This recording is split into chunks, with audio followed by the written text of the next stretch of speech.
നമസ്കാരം. തെരഞ്ഞെടുപ്പ് പ്രക്രിയ പൂർത്തിയായതോടെ അവസാനവട്ട കണക്കുകൂട്ടലിന്റെ തിരക്കിലാണ് നമ്മുടെ രാഷ്ട്രീയ പാർട്ടികളും നേതാക്കന്മാരും.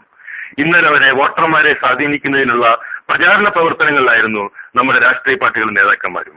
എന്നാൽ ഇപ്പോൾ തങ്ങൾ എതിർചേരിയിലുള്ള രാഷ്ട്രീയ പാർട്ടികളുടെ നേതാക്കന്മാരെയും എങ്ങനെ ഭരണം ലഭിക്കുന്നതിന് വേണ്ടി സ്വാധീനിക്കാൻ പറ്റും എന്ന ചിന്തയിലും ശ്രമങ്ങളിലുമാണ് അവർ. പരസ്പരം പോരടിച്ചവർ അധികാരത്തിന് വേണ്ടി ഒരുമിക്കാൻ നോക്കുന്നു. തെരഞ്ഞെടുപ്പിന് ശേഷം രൂപീകൃതമാകുന്ന മുന്നണി സംവിധാനങ്ങൾ ജനവിധിയെ അട്ടിമറിക്കുമോ? ഇതാണ് ഇന്ന് കേരള പൊളിറ്റിക്സ് രാഷ്ട്രീയ കേരളം കമ്മ്യൂണിറ്റി ചർച്ച ചെയ്യുന്ന വിഷയം. ചർച്ചയിൽ പങ്കെടുക്കാനായി വിവിധ രാഷ്ട്രീയ പാർട്ടികളുടെ പ്രമുഖരായ നേതാക്കന്മാർ നമ്മുടെ ഒപ്പം ഉണ്ട്. ഇന്ത്യൻ നാഷണൽ കോൺഗ്രസിൽ നിന്ന് ശ്രീ രാജ്മോഹൻ ഉണ്ണിത്താൻ, ഇടതുപക്ഷത്തിൽ നിന്ന് സഖാവ് പന്നം രവീന്ദ്രൻ, NCPയിൽ നിന്ന് ശ്രീ KP കുഞ്ഞിക്കണ്ണൻ. നമസ്കാരം. അതും കോൺഗ്രസിൽ നിന്ന് തന്നെ ആരംഭിക്കാം. ശ്രീ രാജ്മോഹൻ ഉണ്ണിത്താൻ, എങ്ങനെയും അധികാരം നിലനിർത്തുക എന്നതാണോ കോൺഗ്രസിന്റെ ഇപ്പോഴത്തെ ലക്ഷ്യം? കേരളത്തിലും ബംഗാളിലും ഒക്കെ ഇടതുപക്ഷവുമായി ഏറ്റുമുട്ടി, എന്നാൽ ഇപ്പോൾ ഇടതു പിന്തുണ നേടിയെടുക്കാൻ കോൺഗ്രസ് ശ്രമിക്കുന്നു. ഇവൻ ആന്ധ്രയിലാണെങ്കിലും TDPയെ പോലും രാഹുൽ ഗാന്ധി നല്ല സർട്ടിഫിക്കറ്റ് കൊടുത്ത് സ്വാധീനിക്കാൻ ശ്രമിക്കുന്നു. എന്താണ് ശ്രീ രാജ്മോഹൻ ഉണ്ണിത്താൻ, കോൺഗ്രസിന് അധികാരം മാത്രമാണോ ലക്ഷ്യം? അതിലോട്ടുള്ള വഴികൾ പ്രധാനമല്ലേ? ഞങ്ങള് ഒരു ജനാധിപത്യ മതനിരപേക്ഷ രാഷ്ട്രീയ പ്രസ്ഥാനമാണ്. ഇന്ത്യയിൽ ഹിന്ദുരാഷ്ട്രവാദികളായ BJP അധികാരത്തിൽ പിടിച്ചു നിർത്തുക എന്നുള്ളതാണ് കോൺഗ്രസിന്റെ ലക്ഷ്യം. രാജ്യത്തെ പുരോഗതിയിലേക്കും വികസനത്തിലേക്കും നയിക്കുക എന്നുള്ളതാണ് കോൺഗ്രസിന്റെ മറ്റൊരു ലക്ഷ്യം. കഴിഞ്ഞ ലോക്സഭയിൽ ഞങ്ങൾക്ക് 145 അംഗങ്ങൾ ഉണ്ടായിരുന്നു. ഞങ്ങളെ 4.5 വർഷക്കാലം പിന്തുണച്ച രാഷ്ട്രീയ പ്രസ്ഥാനമാണ് ഇടതുപക്ഷ രാഷ്ട്രീയ പ്രസ്ഥാനങ്ങൾ. പക്ഷെ ആണവ കരാറിന്റെ പേരിൽ അവർ പിന്തുണ പിൻവലിച്ച് പോയെങ്കിലും ഞങ്ങളുമായി അവർക്ക് ഒരു വലിയ അന്തരമുട്ട എന്ന വിശ്വാസം എനിക്കില്ല.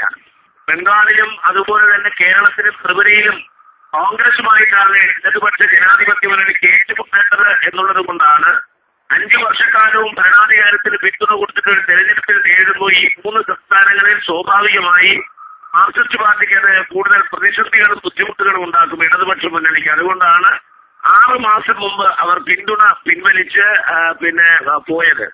മാത്രമല്ല, ഇന്ന് ഇന്ത്യയുടെ രാഷ്ട്രീയ ചിത്രം പരിശോധിച്ചാൽ ഈ 15ാം ലോക്സഭയിലെ ഏറ്റവും വലിയ കക്ഷിയായി കോൺഗ്രസ് മാറും എന്നുള്ള കാര്യത്തിൽ യാതൊരു മാറ്റവുമില്ല. UPA ഏറ്റവും വലിയ മുന്നണിയായി മാറും എന്നുള്ള കാര്യത്തിൽ യാതൊരു ഇതുമില്ല. ഇന്ന് വൈകിട്ട് 5 മണിക്ക് പുറത്തുവിട്ട എക്സിറ്റ് പോൾ അടക്കം 2ാമത്തെ മുന്നണിയായി BJP നേതൃത്വം കൊടുക്കുന്ന NDA മാറും. അപ്പൊ തന്നെ 543 പാർലമെന്റ് മണ്ഡലങ്ങളുള്ള ഇന്ത്യയിൽ ഏറെക്കുറെ 300-ലധികം പാർലമെന്റ് സീറ്റുകൾ 2 മുന്നണികൾ തമ്മിൽ വീതം വെച്ചെടുക്കുമ്പോൾ ഇതൊരു 3ാം മുന്നണി എന്ന് പറയുന്നതിന് യാതൊരു പ്രസക്തിയുമില്ല. തമിഴ്നാട്ടിൽ ജയലളിതയുടെ AIDMKയും അതുപോലെ തന്നെ ആന്ധ്രാപ്രദേശിൽ ചന്ദ്രബാബു നായിഡുവിന്റെ TDPയും മായാവതിയുടെ BSPയും ഒക്കെ തന്നെ പണ്ട് NDAയുടെ മുന്നണിയിൽ ഉണ്ടായിരുന്ന ആളുകളാണ് എന്നുള്ളത് കൊണ്ട് അവർ ഇനിയും ഇടതുപക്ഷ ജനാധിപത്യ മുന്നണിയിൽ നേതൃത്വം കൊടുക്കുന്ന 3ാം മുന്നണിയിൽ നിൽക്കുമെന്ന് യാതൊരു ഉറപ്പുമില്ല. അപ്പോ ഇടതുപക്ഷ ജനാധിപത്യ മുന്നണിക്ക് തെരഞ്ഞെടുപ്പ് കഴിഞ്ഞാൽ കോൺഗ്രസിന് പിന്തുണ കൊടുക്കേണ്ട ഒരു സാഹചര്യം സംജാതമാകും എന്നുള്ള വിശ്വാസം ഞങ്ങൾക്ക് നേരത്തെ ഉണ്ടായിരുന്നു. ശ്രീ രാജ്മോഹൻ ഉണ്ണിത്താൻ, ഞാൻ ഇടപെടുകയാണ്. ശ്രീ പന്നം രവീന്ദ്രൻ, താങ്കളോടാണ് ചോദിക്കുന്നത്. തെരഞ്ഞെടുപ്പിൽ കോൺഗ്രസിനെയും UPAയും ഇടതുപക്ഷം ശക്തമായി എതിർത്തു. എന്നാൽ ഇപ്പോൾ തെരഞ്ഞെടുപ്പ് കഴിയാറായപ്പോൾ കോൺഗ്രസിനോട് മൃദു സമീപനം പുലർത്തുന്നു. 3ാം മുന്നണിയൊക്കെ 3 വഴിക്കായോ ശ്രീ പന്നം രവീന്ദ്രൻ? അല്ല, എന്റെ സുഹൃത്ത് രാജ്മോഹൻ ഉണ്ണിത്താൻ പറഞ്ഞത് തുടങ്ങാം. അദ്ദേഹം പറഞ്ഞു 5.5 വർഷക്കാലം ഇവിടെ ഭരിച്ചിരുന്ന മുന്നണിയിലെ ഒരു പിന്തുണയായിരുന്നു. അല്പം ഉറക്കെ സംസാരിക്കാവോ? ഇടതുപക്ഷം 5.5 വർഷക്കാലം മുന്നണിക്ക് പിന്തുണയായിരുന്നു. ഇപ്പൊ മുന്നണിക്കുള്ള പിന്തുണ ഇടതുപക്ഷം പിൻവലിച്ചത് ബംഗാളിലെ കാര്യം നോക്കിയാണ്. അത് 1ാമത്തെ തെറ്റാണ്. ഇടതുപക്ഷം പിന്തുണ പിൻവലിക്കാനുള്ള പ്രധാനപ്പെട്ട കാരണം എല്ലാവർക്കും അറിയാവുന്നതാണ്. ഇടതുപക്ഷ ജനാധിപത്യ മുന്നണി പിന്തുണ പ്രഖ്യാപിക്കുമ്പോൾ ഒരു ഗ്യാരണ്ടി ഉണ്ടായിരുന്നു. അതാണ് CMP എന്ന് പറയുന്ന കോമൺ മിനിമം പ്രോഗ്രാം. ആ കോമൺ മിനിമം പ്രോഗ്രാമിനെ ഒട്ടും വകവെക്കാതെ അതിന് വിപരീതമായി നമ്മുടെ രാജ്യത്തിന്റെ പൊതുവായ വിജയസ്നേഹത്തെ കൊണ്ടുപോയി അമേരിക്കൻ സാമ്രാജ്യവുമായി ബന്ധപ്പെടുന്ന സമീപനം സ്വീകരിച്ച കേന്ദ്ര ഗവൺമെന്റ്. ഞങ്ങൾ അതിന്റെ അടിസ്ഥാനത്തിലാണ് മുന്നണിയുമായി ബന്ധം വേർപെടുത്തുന്ന എല്ലാവർക്കും അറിയാം. ആ ബന്ധം വേർപെടുത്തതിന് ശേഷം ഇന്ത്യയിൽ കോൺഗ്രസിനും BJPക്കും പകരമായി ഒരു 3ാം മുന്നണി എന്നൊരു ചിന്താഗതി നമ്മൾ മുന്നോട്ട് വെച്ചു. അത് മുന്നോട്ട് വെച്ചത് യഥാർത്ഥമായിട്ട് അവർ പറയുമ്പോൾ എക്സിറ്റ് പോളിന്റെ കണക്കിലിരിക്കട്ടെ 16-ാം തീയതി പുറത്തുള്ള ഫലം ഇപ്പോൾ കോൺഗ്രസിന് ഒരുപാട് പ്രത്യാശയുണ്ട്. ഇപ്പൊ രാജ്മോഹൻ ഉണ്ണിത്താനും ഇപ്പോൾ ഇവിടെ സംസാരിച്ചത് കോൺഗ്രസിന് വലിയ ഭൂരിപക്ഷം കിട്ടുന്നുള്ള ഒരു മാനസിക സ്ഥിതിയോടെയാണ്. ഞാൻ അദ്ദേഹത്തിന്റെ മാനസികതയെ എതിർക്കുന്നില്ല.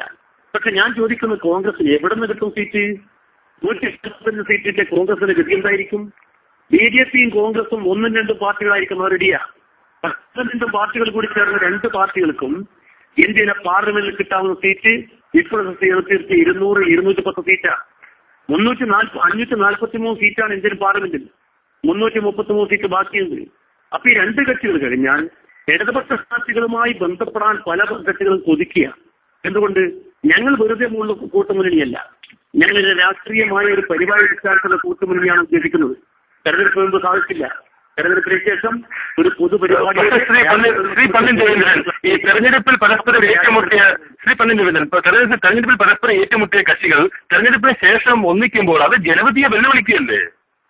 അല്ല, തെരഞ്ഞെടുപ്പിന് മുമ്പ് ഞങ്ങൾ മത്സരിച്ച് ഞങ്ങൾ ആരും ജയിക്കുകയും തോക്കുകയും ചെയ്തു. പക്ഷേ ഞങ്ങൾ അന്നേ പറയുന്ന ഒരു കാര്യമുണ്ട്, ഈ രാജ്യത്ത് കോൺഗ്രസിനും BJPക്കും പകരമായൊരു ഗവൺമെന്റാണ്.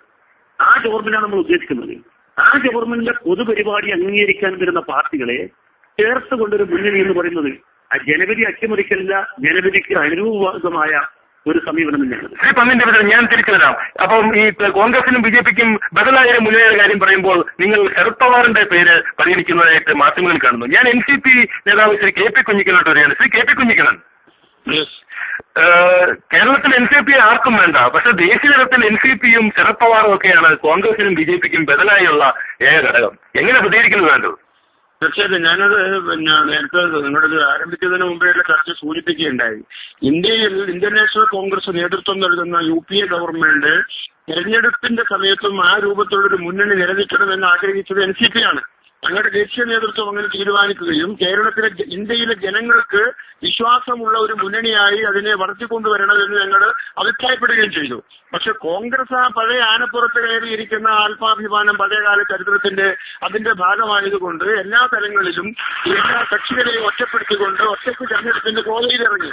ഇന്ത്യയിലെ മറ്റു കക്ഷികളുടെ പിന്നാലെ പോവുകയാണ് അധികാരം നിലനിൽക്കാൻ. ഈ രാജ്യത്ത് മതേതര ജനാധിപത്യ ശക്തികളുടെ ഭരണകൂടത്തിന്റെ അനിവാര്യത കണ്ടിട്ടാണ് BJP ഒഴികെയുള്ള ഇടതുപക്ഷ രാഷ്ട്രീയ പ്രസ്ഥാനങ്ങളൊക്കെ UPA. താങ്കൾ എന്ത് കരുതുന്നു? ശരത് പവാർ പ്രധാനമന്ത്രിയാവോ? അദ്ദേഹത്തിന്റെ പ്രധാനമന്ത്രി പദമല്ല ഒരു ചർച്ചാ വിഷയം. അത് നമ്മുടെ രാജ്യത്തിന്റെ തെരഞ്ഞെടുപ്പിന് ശേഷം ഇന്ത്യയിൽ ഒരു മതേതര ജനാധിപത്യ ഭരണകൂടത്തിന്റെ അനിവാര്യത. അതിന് ശ്രീ ശരത് പവാറിനെ പോലുള്ള ഉന്നതനായ ഒരു നേതാവ് വേണമെന്ന് ഇന്ത്യയിലെ രാഷ്ട്രീയ പ്രസ്ഥാനങ്ങൾ ഒറ്റക്കെട്ടായി പറഞ്ഞാൽ സ്വാഭാവികമായും അതിന് അദ്ദേഹം സർവ്വതാ യോഗ്യനാണ്. ശ്രീ രാജ്മോഹൻ, താങ്കൾ എങ്ങനെ പ്രതികരിക്കുന്നു ഇതിനോടൊക്കെ? അതായത് താങ്കൾക്ക് ശ്രീ പന്നിന്റെ വീണ്ടും ശ്രീ KP കുഞ്ഞൻ നിരവധി ചർച്ചകളിൽ ഖണ്ഡിക്കാം, പരസ്പരം